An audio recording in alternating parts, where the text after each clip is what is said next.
Good morning dear students. ਬੇਟੇ ਅੱਜ ਆਪਾਂ ਸੈਕਿੰਡ ਚੈਪਟਰ ਤੁਹਾਨੂੰ ਐਕਸਪਲੇਨ ਕਰਨ ਸਟਾਰਟ ਕਰਾਂਗੇ। ਸੈਕਿੰਡ ਚੈਪਟਰ ਹੈ acids, basis and ਸਾਲਟਸ।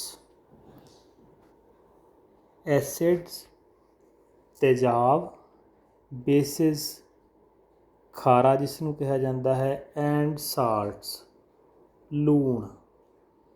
Salt word ਇੱਥੇ ਤੁਹਾਨੂੰ ਕਲੀਅਰ ਕਰ ਦਿੰਦੇ ਹਾਂ ਕਿ ਅਸੀਂ ਆਮ ਘਰ ਵਿੱਚ ਵਰਤੇ ਜਾਣ ਵਾਲੇ ਲੂਣ ਨੂੰ ਸਾਲਟ ਕਹਿ ਦਿੰਦੇ ਹਾਂ। ਅਸਲ ਦੇ ਵਿੱਚ ਜਿੰਨੇ ਵੀ ਪਾਊਡਰਡ ਮਟੀਰੀਅਲ ਆਉਂਦੇ ਹਨ ਉਹਨਾਂ ਸਾਰਿਆਂ ਨੂੰ ਹੀ ਸਾਲਟ ਕਿਹਾ ਜਾਂਦਾ ਹੈ। ਜਿਹੜਾ ਸਾਡੇ ਘਰ ਦੇ ਵਿੱਚ ਸਾਲਟ ਹੈ ਉਹ ਹੈ ਸਾਲਟ ਆਫ ਸੋਡੀਅਮ ਕਲੋਰਾਈਡ। ਜੋ ਘਰ ਦੇ ਵਿੱਚ ਲੂਣ ਵਰਤਦੇ ਹਾਂ ਉਹ ਹੈ ਸਾਲਟ ਆਫ ਸੋਡੀਅਮ ਕਲੋਰਾਈਡ। ਅਸੀਂ ਬਲੈਕ ਬੋਰਡ 'ਤੇ ਚੌਕ ਨਾਲ ਲਿਖਦੇ ਹਾਂ ਤਾਂ ਉਸ ਚੌਕ ਦਾ ਪਾਊਡਰ ਬਣਾ ਲਈਏ ਤਾਂ ਉਹ ਵੀ ਸਾਲਟ ਹੈ, salt of calcium oxide. So salt word ਆਮ ਤੌਰ 'ਤੇ ਘਰਾਂ ਵਿੱਚ ਅਸੀਂ ਜੋ ਖਾਣ ਵਾਲੇ ਲੂਣ ਲਈ ਵਰਤਦੇ ਹਾਂ, ਜਦੋਂ ਕਿ ਸਾਲਟ ਸ਼ਬਦ ਹੈ ਜਿਹੜਾ ਸਾਰੇ ਹੀ ਪਾਊਡਰਡ ਮਟੀਰੀਅਲ ਲਈ ਹੈ। ਘਰ ਵਿੱਚ ਵਰਤਿਆ ਜਾਣ ਵਾਲਾ ਲੂਣ ਕੀ ਹੈ? Salt of sodium chloride. Chalk powder ਕੀ ਹੈ? Salt of calcium oxide. So ਇਸ ਤਰ੍ਹਾਂ ਦੇ ਜਿੰਨੀਆਂ ਵੀ ਮੈਡੀਸਨਸ ਆਉਂਦੀਆਂ ਨੇ ਜੋ ਅਸੀਂ ਇਲਾਜ ਲਈ ਖਾਂਦੇ ਹਾਂ ਉਹ ਸਾਰੇ ਹੀ ਜਦੋਂ ਤੁਸੀਂ ਉਸਦੇ ਪੱਤੇ ਦੇ ਉੱਪਰ ਪੜ੍ਹੋਗੇ ਤਾਂ ਸਾਲਟ ਲਿਖੇ ਹੋਣਗੇ ਕਿ ਇਸ ਦੇ ਵਿੱਚ ਕਿਹੜੇ ਕਿਹੜੇ ਸਾਲਟ ਹਨ।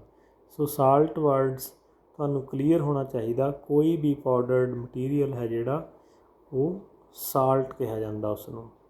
Acids and basis. Acid and basis ਨੇ ਜਿਹੜੇ ਇਹ ਤੁਸੀਂ ਪ੍ਰੀਵੀਅਸ ਕਲਾਸਿਸ ਦੇ ਵਿੱਚ ਪੜ੍ਹ ਚੁੱਕੇ ਹੋ। ਦੈਟ ਦੀ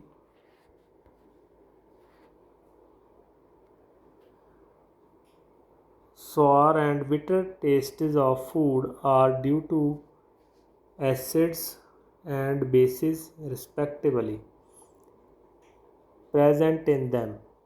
ਇਹ ਤੁਸੀਂ ਪਹਿਲਾਂ ਪੜ੍ਹ ਚੁੱਕੇ ਹੋ ਕਿ ਜਿਨ੍ਹਾਂ ਦਾ ਟੇਸਟ ਬਿਟਰ ਹੁੰਦਾ ਹੈ, ਕੌੜਾ, ਉਸ ਨੂੰ ਕੀ ਕਿਹਾ ਜਾਂਦਾ ਹੈ? ਬੇਸ। ਅਤੇ ਜਿਸ ਦਾ ਟੇਸਟ ਸਵਾਰ ਹੁੰਦਾ ਹੈ, ਖੱਟਾ ਹੁੰਦਾ ਹੈ, ਉਸ ਨੂੰ ਕਿਹਾ ਜਾਂਦਾ ਹੈ ਐਸਿਡ, ਟੇਸਟ ਦੇ ਅਕੋਰਡਿੰਗ।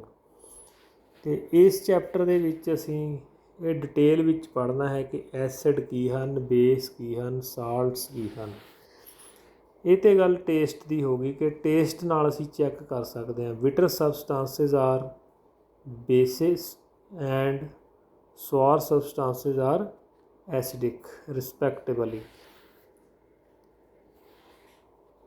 ਅਤੇ ਦੂਸਰੀ ਗੱਲ, if someone in the family suffering from the problem of acidity after overeating, ਜੇਕਰ ਫੈਮਿਲੀ ਦੇ ਵਿੱਚ ਓਵਰ ਈਟਿੰਗ ਕਰਨ ਦੇ ਨਾਲ ਐਸਿਡਿਟੀ ਦੀ ਪ੍ਰੋਬਲਮ ਹੋ ਜਾਂਦੀ ਹੈ। ਐਸਿਡ ਮੀਨਜ਼ ਤੇਜ਼ਾਬ, ਬਾਡੀ ਵਿੱਚ ਤੇਜ਼ਾਬ ਵੱਧ ਜਾਂਦਾ ਹੈ, ਤਾਂ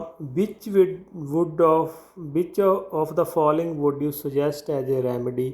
ਤਾਂ ਇਲਾਜ ਦੇ ਤੌਰ 'ਤੇ ਤੁਸੀਂ ਕੀ ਦੇਵੋਗੇ ਉਹਨੂੰ? ਲੈਮਨ ਜੂਸ, ਵਾਈਨੇਜ਼ਰ ਜਾਂ ਬੇਕਿੰਗ ਸੋਡਾ ਔਰ ਬੇਕਿੰਗ ਸੋਡਾ ਕੀ ਦੇਵੋਗੇ? ਇੱਥੇ ਹੁਣ ਇਹ ਗੱਲ ਸਮਝ ਲੈਣੀ ਹੈ, ਜੇਕਰ ਬਾਡੀ ਦੇ ਵਿੱਚ ਐਸਿਡ ਵੱਧ ਜਾਂਦਾ ਹੈ ਤਾਂ ਉਸ ਨੂੰ ਨਿਊਟਰਲਾਈਜ਼ ਕਰਨ ਲਈ, ਉਸ ਦਾ ਇਫੈਕਟ ਘਟਾਉਣ ਲਈ ਅਸੀਂ ਬੇਸ ਦੇਵਾਂਗੇ। ਬੇਕਿੰਗ ਸੋਡਾ ਜਿਹੜਾ ਹੈ, ਮਿੱਠਾ ਸੋਡਾ ਜਿਸ ਨੂੰ ਕਿਹਾ ਜਾਂਦਾ, ਉਸ ਨੂੰ ਬੇਸ ਦਿੱਤਾ ਜਾਵੇਗਾ। ਇੱਥੇ ਤੁਹਾਨੂੰ ਇੱਕ ਦੋ ਐਗਜ਼ਾਮਪਲਾਂ ਹੁਣੇ ਹੀ ਦੇ ਦਿੰਦੇ ਹਾਂ। ਸਾਡੇ ਦੰਦਾਂ ਦੇ ਵਿਚਕਾਰ ਫੂਡ ਪਾਰਟੀਕਲਸ ਰਹਿਣ ਦੇ ਨਾਲ ਐਸਿਡ ਬਣ ਜਾਂਦਾ ਹੈ ਅਤੇ ਉਸ ਨੂੰ ਨਿਊਟਰਲਾਈਜ਼ ਕਰਨ ਲਈ, ਉਸ ਦਾ ਇਫੈਕਟ ਨਿਊਟਰਲਾਈਜ਼ ਕਰਨ ਲਈ ਅਸੀਂ ਟੁੱਥਪੇਸਟ ਯੂਜ਼ ਕਰਦੇ ਹਾਂ। ਟੁੱਥਪੇਸਟ ਕੀ ਹੁੰਦਾ? ਬੇਸਿਕ ਇਨ ਨੇਚਰ। ਟੁੱਥਪੇਸਟ ਹੈ ਜਿਹੜਾ ਉਹ ਬੇਸਿਕ ਹੈ। ਇਸੇ ਤਰ੍ਹਾਂ ਕਈ ਵਾਰ ਜਦੋਂ ਕੋਈ ਭਰਿੰਡ ਜਾਂ ਮੱਖੀ ਸ਼ਹਿਦ ਦੀ ਸਾਡੇ ਲੜ ਜਾਂਦੀ ਹੈ ਤਾਂ ਜਿਹੜਾ ਸਟਿੰਗ ਹੈ, ਡੰਗ ਮਾਰਦੀ ਹੈ, ਉਹ ਵੀ ਉੱਥੇ ਐਸਿਡ ਛੱਡ ਦਿੰਦੀ ਹੈ ਸਾਡੀ ਬਾਡੀ ਦੇ ਵਿੱਚ, ਅਤੇ ਜਿਸ ਕਾਰਨ ਜਲਣ ਹੁੰਦਾ ਹੈ। ਉਸ ਐਸਿਡ ਨੂੰ ਕਵਰ ਕਰਨ ਲਈ ਤੁਸੀਂ ਇਹ ਸੁਣਿਆ ਹੋਵੇਗਾ ਕਿ ਇਸ ਉੱਤੇ ਸਾਬਣ ਲਗਾ ਲਓ, ਇਸ ਉੱਤੇ ਟੁੱਥਪੇਸਟ ਲਗਾ ਲਓ। ਉਹ ਕਿਉਂ ਲਗਾਇਆ ਜਾਂਦਾ ਹੈ? ਕਿਉਂਕਿ ਉਸ ਦੇ ਇਫੈਕਟ ਨੂੰ ਨਿਊਟਰਲਾਈਜ਼ ਕਰਨਾ ਹੈ, ਉਹ ਜਿਹੜਾ ਅਸਰ ਹੈ ਉਸ ਨੂੰ ਖਤਮ ਕਰਨ ਲਈ ਬੇਸ ਯੂਜ਼ ਕਰਦੇ ਹਾਂ। ਅਤੇ ਹੁਣ ਗੱਲ ਕਰੀਏ ਕਿ ਸਾਨੂੰ ਕਿਵੇਂ ਪਤਾ ਲੱਗੂਗਾ ਕਿ ਐਸਿਡ ਕੀ ਹੈ ਅਤੇ ਬੇਸ ਕੀ ਹੈ। ਇਹਨਾਂ ਲਈ ਸਾਨੂੰ ਕੀ ਕੀ ਚਾਹੀਦਾ ਹੈ? ਇਸ ਲਈ ਸਾਡੇ ਕੋਲ ਦੋ ਪੇਪਰ ਆਉਂਦਾ ਹੈ, ਲਿਟਮਸ ਪੇਪਰ, ਇੱਕ ਬਲੂ ਲਿਟਮਸ ਅਤੇ ਦੂਸਰਾ ਰੈੱਡ ਲਿਟਮਸ ਪੇਪਰ। ਦੋ ਪ੍ਰਕਾਰ ਦੇ ਪੇਪਰ ਹਨ, blue litmus and red litmus paper. ਅਤੇ ਇਸ ਤੋਂ ਇਲਾਵਾ ਇਹ ਤੁਸੀਂ ਲੋਅਰ ਕਲਾਸਿਸ ਦੇ ਵਿੱਚ ਪੜ੍ਹਿਆ ਵੀ ਹੈ, ਜਦੋਂ ਕੋਈ ਸਲਿਊਸ਼ਨ ਬਲੂ ਲੈਟਮਸ ਨੂੰ ਰੈੱਡ ਕਰ ਦਿੰਦਾ ਹੈ ਤਾਂ ਉਹ ਸਲਿਊਸ਼ਨ ਕੀ ਹੁੰਦਾ ਹੈ? ਐਸਿਡ। ਅਤੇ ਜਿਹੜਾ ਰੈੱਡ ਨੂੰ ਬਲੂ ਕਰ ਦਿੰਦਾ ਹੈ ਉਹ ਹੁੰਦਾ ਹੈ ਬੇਸ। ਦੋ ਪ੍ਰਕਾਰ ਦੇ ਪੇਪਰ ਆਉਂਦੇ ਹਨ, ਤੁਹਾਨੂੰ ਜਦੋਂ ਵੀ ਕਲਾਸਾਂ ਲੱਗਣਗੀਆਂ ਲੈਬ ਦੇ ਵਿੱਚ ਦਿਖਾਇਆ ਜਾਵੇਗਾ। ਇੱਕ ਲੈਡ ਲਿਟਮਸ ਪੇਪਰ, ਇੱਕ ਬਲੂ ਲਿਟਮਸ ਪੇਪਰ, ਦੋ ਪ੍ਰਕਾਰ ਦੇ ਪੇਪਰ ਆਉਂਦੇ ਨੇ। ਲੈਡਮਸ ਪੇਪਰ ਦੇ ਉੱਤੇ ਜਦੋਂ ਅਸੀਂ ਸਲਿਊਸ਼ਨ ਦੀ ਡਰੋਪ ਪਾਵਾਂਗੇ, ਜੇਕਰ ਉਹ ਬਲੂ ਹੋ ਗਿਆ ਤਾਂ ਉਹ ਸਲਿਊਸ਼ਨ ਜਿਹੜਾ ਅਸੀਂ ਡਰੋਪ ਪਾਇਆ ਉਹ ਕਿਹੜਾ ਸਲਿਊਸ਼ਨ ਹੋਊਗਾ? ਬੇਸਿਕ। ਅਤੇ ਜੇ ਜਿਹੜਾ ਬਲੂ ਨੂੰ ਰੈੱਡ ਕਰ ਦਿੰਦਾ ਹੈ ਉਹ ਕਿਹੜਾ ਸਲਿਊਸ਼ਨ ਹੁੰਦਾ ਹੈ? Acidic solution. ਇਸ ਤਰ੍ਹਾਂ ਦੇ ਜਿਹੜੇ ਸਲਿਊਸ਼ਨ ਹਨ, ਲਿਟਮਸ ਅਤੇ ਟਰਮਰਿਕ, ਹਲਦੀ, ਇਹ ਵੀ ਇੱਕ ਇੰਡੀਕੇਟਰ ਹੈ ਜਿਹੜਾ ਦੱਸਦਾ ਹੈ ਕਿ ਸਲਿਊਸ਼ਨ ਐਸਿਡ ਹੈ, ਬੇਸ ਹੈ ਜਾਂ ਨਿਊਟਰਲ ਹੈ। ਨਿਊਟਰਲ ਕਿਹੜਾ ਹੁੰਦਾ? ਜੋ ਨਾ ਐਸਿਡ ਹੋਵੇ ਨਾ ਬੇਸ ਹੋਵੇ। ਇਸ ਨੂੰ ਅੱਗੇ ਅਸੀਂ ਹੋਰ ਡਿਟੇਲ ਵਿੱਚ ਪੜ੍ਹਾਂਗੇ। ਸੋ ਜਿਹੜੇ ਸਬਸਟਾਂਸ ਅਸੀਂ ਇਹ ਚੈੱਕ ਕਰਨ ਲਈ ਵਰਤਦੇ ਹਾਂ ਕਿ ਸਲਿਊਸ਼ਨ ਐਸਿਡ ਹੈ ਜਾਂ ਬੇਸ ਹੈ, ਉਹਨਾਂ ਨੂੰ ਕਿਹਾ ਜਾਂਦਾ ਹੈ acid base indicator.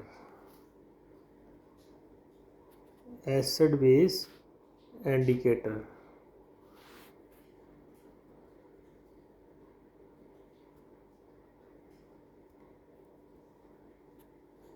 Acid base indicator ਦਾ ਮਤਲਬ ਇਹ ਸਾਨੂੰ ਦੱਸਦੇ ਹਨ ਕਿ ਕਿਹੜੇ ਐਸਿਡ ਹਨ ਅਤੇ ਕਿਹੜੇ ਬੇਸ ਹਨ। ਇਸ ਵਿੱਚ ਹੋਰ ਵੀ ਕਈ ਇੰਡੀਕੇਟਰ ਆ ਜਾਂਦੇ ਹਨ, ਜਿਵੇਂ ਇੱਕ ਤਾਂ ਤੁਸੀਂ ਪਹਿਲਾਂ ਕਰ ਲਿਆ ਰੈੱਡ ਲਿਟਮਸ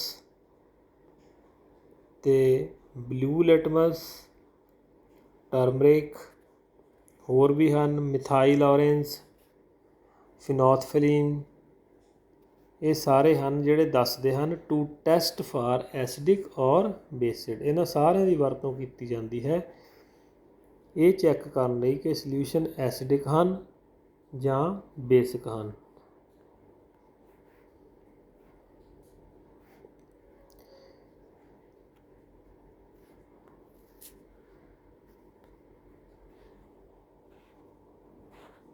ਹਾਂਜੀ ਬੇਟੇ, ਇਸ ਤੋਂ ਅੱਗੇ ਅਸੀਂ ਪੜ੍ਹਾਂਗੇ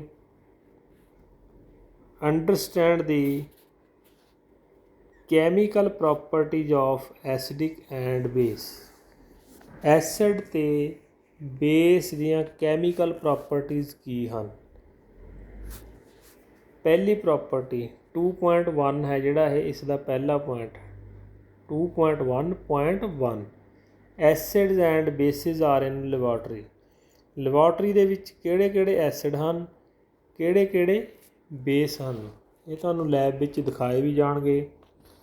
ਜਨਰਲੀ ਜਿਹੜੇ solutions collect the following solutions from the science laboratory ਦੇ ਵਿੱਚ ਅਸੀਂ ਜਾਵਾਂਗੇ ਤਾਂ ਉੱਥੇ ਅਸੀਂ ਇਹ ਸੋਲਿਊਸ਼ਨ ਲਵਾਂਗੇ। ਇਹ ਕਾਮਨ ਨੇ ਜਿਹੜੇ ਲੈਬੋਰਟਰੀ ਦੇ ਵਿੱਚ ਵਰਤੇ ਜਾਂਦੇ ਹਨ। ਹਾਈਡਰੋਕਲੋਰਿਕ ਐਸਿਡ HCl, ਇਸ ਦਾ ਸਿੰਬਲ ਹੈ HCl। Second sulphuric acid H2SO4, nitric acid, acetic acid. ਇਹ ਚਾਰ ਨੇ ਜਿਹੜੇ ਐਸਿਡ ਇਹ ਮੇਨ ਲੈਬੋਰਟਰੀ ਦੇ ਵਿੱਚ ਯੂਜ਼ ਹੁੰਦੇ ਹਨ। ਇਸ ਤੋਂ ਬਿਨਾਂ ਕੁਝ ਬੇਸ ਹਨ। ਬੇਸ ਦੇ ਮਗਰ ਹਾਈਡਰੋਕਸਾਈਡ OH ਤੋਂ ਤੁਹਾਨੂੰ ਜੱਜਮੈਂਟ ਹੋ ਜਾਏਗੀ ਕਿ ਬੇਸ ਹੈ। ਪਹਿਲਾ ਕਿਹੜਾ ਹੈ? Sodium hydroxide NaOH। Second calcium hydroxide CaOH2। Third potassium hydroxide, magnesium hydroxide, ammonium hydroxide.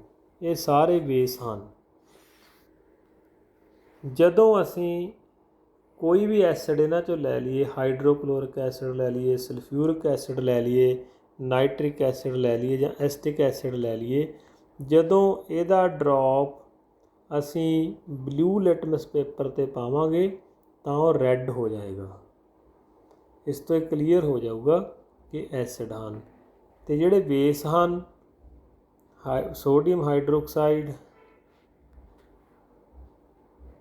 Calcium hydroxide, potassium hydroxide, magnesium hydroxide, ammonium hydroxide, ਇਹਨਾਂ ਦੇ ਡ੍ਰੌਪ ਜਦੋਂ ਅਸੀਂ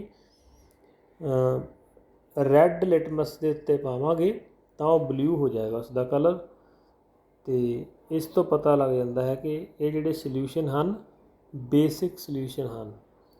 ਇਹਨਾਂ ਨਾਲ ਅਸੀਂ ਚੈੱਕ ਕਰ ਸਕਦੇ ਹਾਂ ਬਲੂ ਲਿਟਮਸ, ਰੈੱਡ ਲਿਟਮਸ ਦੇ ਨਾਲ ਕਿ ਕਿਹੜਾ ਹੈ ਉਹ ਐਸਿਡ ਹੈ ਅਤੇ ਕਿਹੜਾ ਬੇਸ ਹੈ। ਇੱਕ ਵਾਰ ਫਿਰ ਇੱਥੇ ਪੜ੍ਹ ਲਓ। What changes in colour did you observe? Colour change ਨਾਲ ਹੀ ਸਾਨੂੰ ਪਤਾ ਲੱਗਣਾ। ਕਿਹਦੇ ਨਾਲ ਕਲਰ ਚੇਂਜ ਦੀ ਓਬਜ਼ਰਵੇਸ਼ਨ ਕਰਨੀ ਹੈ? Red litmus paper, blue litmus paper, phenolphthalein, methyl orange solutions, ਅਤੇ ਇੱਕ ਤੁਹਾਨੂੰ ਹੋਰ ਦੱਸਿਆ ਸੀ ਟਰਮਰਿਕ, ਹਲਦੀ। ਉਸ ਨਾਲ ਵੀ ਇਹਨਾਂ ਨੂੰ ਚੈੱਕ ਕਰ ਸਕਦੇ ਹਾਂ। ਅਤੇ ਇਹ ਜਦੋਂ ਲੈਬ ਦੇ ਵਿੱਚ ਜਾਵਾਂਗੇ ਤਾਂ ਅਸੀਂ ਇਸ ਨੂੰ ਚੈੱਕ ਕਰਾਂਗੇ। ਅਤੇ ਇਸ ਤੋਂ ਬਾਅਦ ਕੱਲ੍ਹ ਆਪਾਂ ਦੂਸਰੀ ਐਕਟੀਵਿਟੀ ਪੜ੍ਹਾਂਗੇ ਬੇਟੇ। How acids and basis react with metals.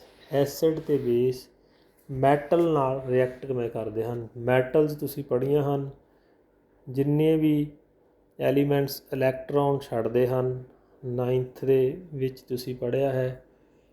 Metals sodium, potassium, iron, ਨਿਕਲ, ਸਾਰੇ ਜਿੰਨੇ ਵੀ ਮੈਟਲਸ ਹਨ ਉਹਨਾਂ ਦੇ ਉੱਤੇ ਐਸਿਡ ਜਾਂ ਬੇਸ ਪਾ ਦਈਏ ਤਾਂ ਕਿਸ ਤਰ੍ਹਾਂ ਦੀ ਰਿਐਕਸ਼ਨ ਹੋਊਗੀ। ਇਹ ਦੂਸਰਾ ਪੁਆਇੰਟ ਕੱਲ੍ਹ ਡਿਸਕਸ ਕਰਾਂਗੇ। ਇਸ ਨੂੰ ਬੇਟੇ ਜੋ ਹੁਣ ਤੱਕ ਪੜ੍ਹਾਇਆ ਹੈ ਉਸ ਨੂੰ ਧਿਆਨ ਨਾਲ ਸੁਣਨਾ ਹੈ। ਇਸ ਦੇ ਸੰਬੰਧੀ ਕੁਐਸਚਨ ਆਨਸਰ ਵੀ ਲਿਖੇ ਹੋਏ ਹਨ ਅਤੇ ਉਹ ਵੀ ਆਪਾਂ ਡਿਸਕਸ ਕਰਾਂਗੇ। ਅਤੇ ਇਹ ਤੁਸੀਂ ਅੱਜ ਧਿਆਨ ਨਾਲ ਸੁਣਨਾ ਹੈ ਅਤੇ ਸਮਝਣ ਦੀ ਕੋਸ਼ਿਸ਼ ਕਰਨੀ ਹੈ। ਇੱਕ ਵਾਰ ਨਹੀਂ ਸਮਝ ਆਇਆ ਤਾਂ ਦੁਬਾਰਾ ਸੁਣੋ। ਅਤੇ ਇਹ ਤੁਹਾਨੂੰ ਲਿਮਟਿਡ ਸਮਝਾਇਆ ਜਾਂਦਾ ਹੈ। ਕਲਾਸ ਦੇ ਵਿੱਚ ਤਾਂ ਇਸ ਨੂੰ ਹੋਰ ਐਕਸਪਲੇਨ ਕੀਤਾ ਜਾਂਦਾ ਹੈ ਪਰ ਇੱਥੇ ਸਮਾਂ ਘੱਟ ਹੈ, ਇਸ ਲਈ ਇੰਨਾ ਕੁ ਬਰੀਫਲੀ ਐਕਸਪਲੇਨ ਕਰਾਂਗੇ ਜੋ ਤੁਹਾਨੂੰ ਈਜ਼ਲੀ ਸਮਝ ਆ ਜਾਵੇ। ਇਸ ਨੂੰ ਰਿਪੀਟ ਕਰਦੇ ਰਹਿਣਾ ਹੈ ਬੇਟੇ। Thank you, have a nice day.